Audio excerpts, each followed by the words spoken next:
അട്ടിയായി വന്നതിൻ്റെ പിറ്റേന്ന് തുടങ്ങിയതാണ് മഴ. രാത്രിയാണ് നമ്മൾ അട്ടിയായി എത്തിയത്. അന്ന് കുഴപ്പമില്ല. പിറ്റേന്ന് രാവിലെ തൊട്ട് തുടങ്ങിയിട്ട് മഴയാണ്. 2 ദിവസം നമ്മൾ കാത്തു നോക്കി മഴ ചോരുമെന്ന്. ഒരു രക്ഷയില്ല. മഴ ചോരുന്ന യാതൊരു കോലവും ഇല്ല. അപ്പോൾ ഒരു ചോർച്ചയ്ക്ക് നേരെ ക്രാബിലേക്ക് വിടാൻ വേണ്ടി വിചാരിച്ചതാണ്.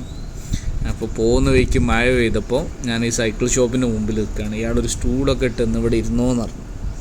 കുറേ സമയം ഞാൻ അവിടെ നിന്നപ്പോൾ ഒരു വീഡിയോ ചെയ്യാമെന്ന് വിചാരിച്ചാണ്. തായ് സൈക്കിൾ നല്ലതാണ്, അതിൻ്റെ റേറ്റ് എത്രയാണ് വരുന്നത് എന്നൊക്കെ അറിയാലോ.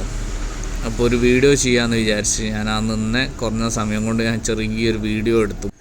ഈ സൈക്കിളിൻ്റെ മുകളിൽ എഴുതി വെച്ച വിലൻ്റെ അത്ര ഇപ്പോൾ 10,000 ആണ് എഴുതി വെച്ചെന്ന് വെച്ചാൽ 10,000 ഇൻറ്റു 2.5 കൂട്ടിക്കഴിഞ്ഞാൽ ഇന്ത്യൻ റുപ്പീസിൽ നമുക്ക് ഈ സൈക്കിളിന് എത്ര വില വരുന്നുണ്ട് എന്നുള്ളത് മനസ്സിലാക്കാം.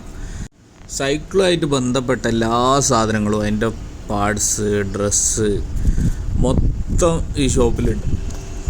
ശരിക്കും സൈക്കിൾ ഷോപ്പ് തുടങ്ങുമ്പോൾ അതിൻ്റെ കൂടെ തന്നെ അതിൻ്റെ മെയിൻ്റനൻസ് ചെയ്യാനുള്ള സംവിധാനങ്ങളും സ്പെയറും കാര്യങ്ങളൊക്കെ ഉണ്ടായിട്ട് വേണം തുടങ്ങാൻ. മറ്റേത് നമ്മളിപ്പോൾ സൈക്കിൾ വാങ്ങി വിറ്റ് എന്തെങ്കിലും കംപ്ലൈൻറ്റ് വന്നാൽ ഒരു ബുദ്ധിമുട്ടാകില്ലോ.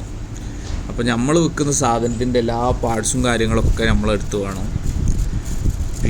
ഇവിടെ മൊത്തത്തിൽ ഇവരുടെ അടുത്ത് നിന്ന് എടുക്കുന്ന സൈക്കിളിന് എന്ത് കംപ്ലൈൻറ്റ് വന്നാലും ഗ്യാരണ്ടി ഉണ്ടാവും. അതിന് പുറമെ ഗ്യാരണ്ടിയൊക്കെ കഴിഞ്ഞ് കഴിഞ്ഞാലും നമുക്ക് അതിനുള്ള സർവീസും കൂടിയും എന്ത് ചെയ്യുന്നുണ്ട്, ഇതിൻ്റെ കൂടെ തരുന്നുണ്ട്.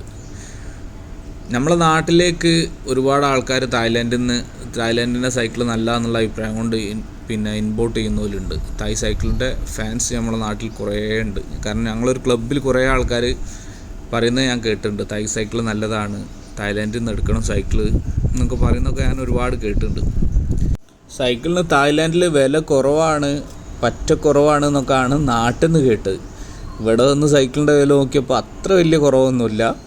എന്നാലും കുഴപ്പമൊന്നുമില്ല, നല്ല സൈക്കിളുണ്ട്, വലിയ വിലയും ഇല്ല. അപ്പോൾ മഴ ഏകദേശം ചോർന്ന് കഴിഞ്ഞാൽ എല്ലാം ബസ് സ്റ്റാൻഡിലേക്ക് വിടുക.